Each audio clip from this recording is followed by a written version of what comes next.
Ovarian cancer একটি নীরব ঘাতকের নাম। অন্যান্য ক্যান্সারের মতো এটি কোনো লক্ষণ ছাড়াই নারীদের শরীরে 70 থেকে 75% ক্ষেত্রে অ্যাডভান্স স্টেজে ধরা পড়ে।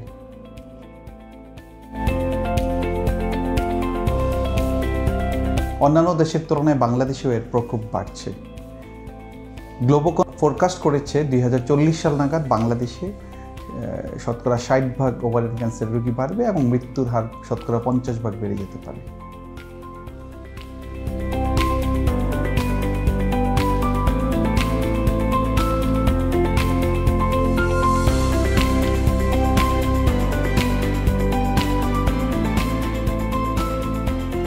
বেশিরভাগ ক্ষেত্রে জিনগত কারণে এটি আক্রান্ত হতে পারেন মহিলারা।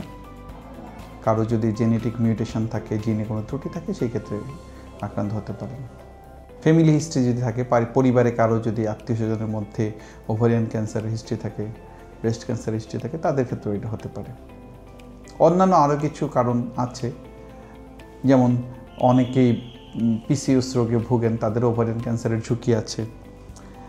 অনেকে দীর্ঘদিন ধরে ওসিপি খান, কন্ট্রাসেপটিভ পিল খান, অথবা ফার্টিলিটি ড্রাগ খেলে হতে পারে।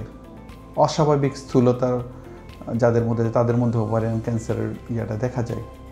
সুতরাং যদি আলট্রাসোনোগ্রাম বা কোনো কিছুতে আপনি সিস্ট বা কোনো কিছু ওভারিতে কোনো লেশন ধরা পড়ে, অবশ্যই আপনি একজন গাইনি ক্যান্সার বিশেষজ্ঞের পরামর্শ নিন।